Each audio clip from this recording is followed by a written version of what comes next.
Bonjour à tous et bienvenue sur la chaîne YouTube de Hat-Trick. Alors maintenant, comme vous avez sans doute vu, Hat-Trick est disponible enfin sur la toile, www.hat-trick.fr.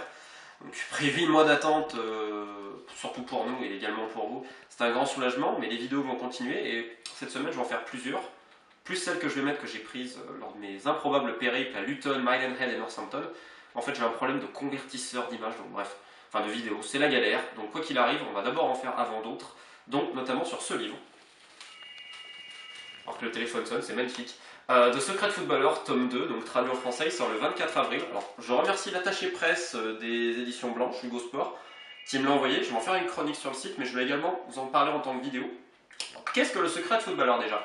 C'est quelqu'un qui tient des chroniques depuis des années, c'est un joueur de première ligue qui a été international, et en fait il parle de tout, et ça n'a pas fait une révolution comme on peut l'entendre aujourd'hui en France, mais du moins ça a fait un précédent, ça fait que grâce à lui, il y a eu plein de secrets journalistes, de secrets dirigeants, enfin, il y a même de secrets WAG, donc la femme des joueurs, qui raconte plein d'anecdotes, on va dire, que le secret footballeur s'est tourné surtout sur des anecdotes alcoolisées, de drogue, on va dire des choses un peu loufoques.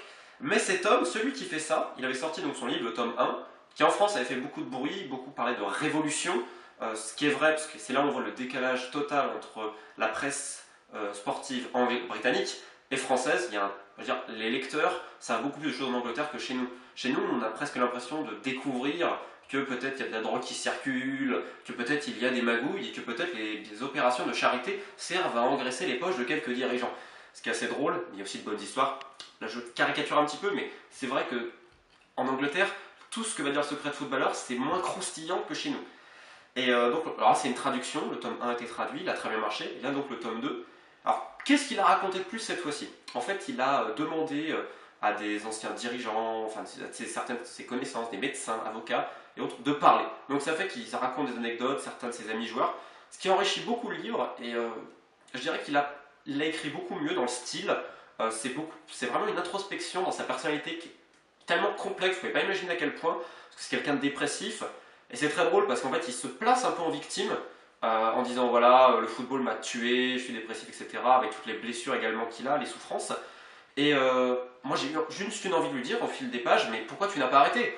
Alors pourquoi il n'a pas arrêté? C'est à cause de l'argent, ce qui est très drôle parce que lui-même va critiquer certains matérialistes.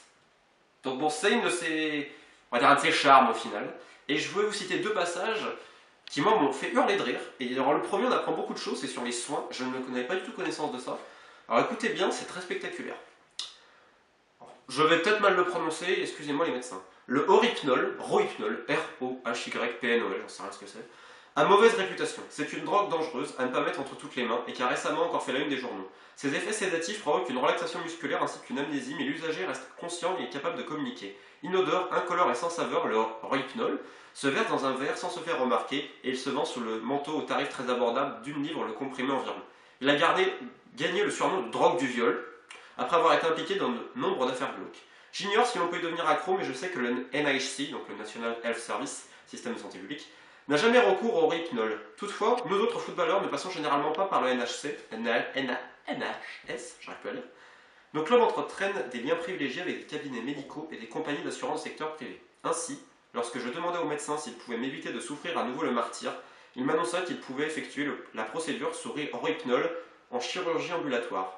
Il m'expliquait qu'il était essentiel que je reste conscient qu'à l'heure de l'injection de glucose, il fallait plier l'articulation de façon à ce que les ligaments réagissent exactement comme si la tension était naturelle.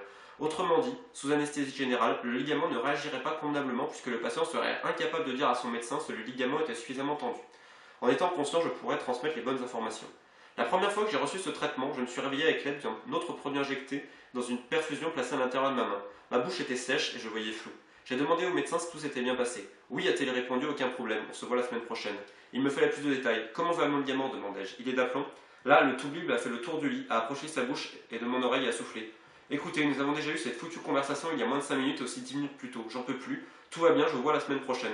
Sacrée drogue ce Rohypnol, limite un peu effrayante. Il y avait toutefois un léger problème. La sensation de la drogue dans ma perf puis dans mon bras était incroyablement agréable. Si agréable en fait que j'ai convaincu le kiné du club que ma blessure n'était pas totalement guérie et qu'il me fallait encore 2 séries de traitements. Dans la chambre stérile où l'on procédait aux injections, il y avait une grille métallique au plafond.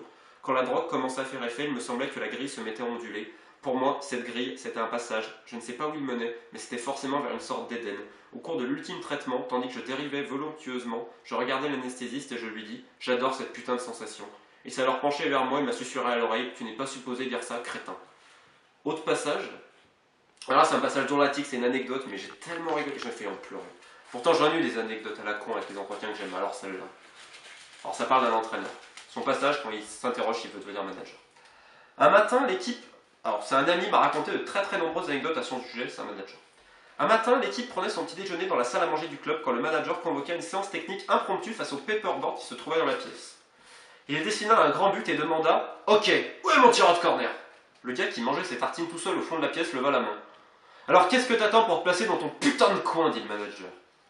Le type se leva et se traîna jusqu'à un coin de la salle. « Attends, ajoute le manager, prends un ballon, tu n'as qu'à te servir de tes tartines. » Tout le monde resta bouche bée, mais le gars prit son assiette de tartines et regagna son coin. « Ok, continua le manager, où sont les numéros 1, 2 et 3 ?» Il parlait des joueurs censés couper la trajectoire du ballon au premier poteau, au centre de la surface et au second poteau. Trois mains se levèrent nerveusement. « Alors venez là, leur dit le manager. On n'a pas toute la journée. Poussez les tables qui gênent. Bien. Voilà le point de pénalty, vous partez de là. Ok, vas-y, tire ton corner, cria-t-il à celui qui tenait son assiette de tartines. Mais rien ne se passa. Tire ce putain de corner! Mais bordel, t'es handicapé ou quoi? Envoie la putain de tartine, allez vise-moi! Et il leva ses bras en l'air. Sans entrain, le gars lança une tartine comme un frisbee vers le manager. Ok, va te faire foutre. Tire-toi, va t'asseoir, donne-moi ces tartines, ajouta le manager. Voilà comment on tire un putain de corner, prêt?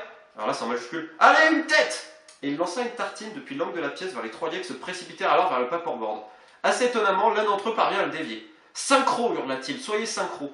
Il lança une autre tartine, cette fois son mieux défensif la toucha et l'envoya sur le paperboard. Parfait! Ok, on arrête. Bon, où est mon tireur de corner? Tu regarderas le match de samedi depuis les tribunes et tu t'entraîneras à tirer des corners avec moi toute la semaine. Et oui, il venait réellement de chacun de ses joueurs parce qu'il n'avait pas su lancer une tartine à travers la salle à manger afin que ses trois camarades l'envoient s'écraser sur un paperboard.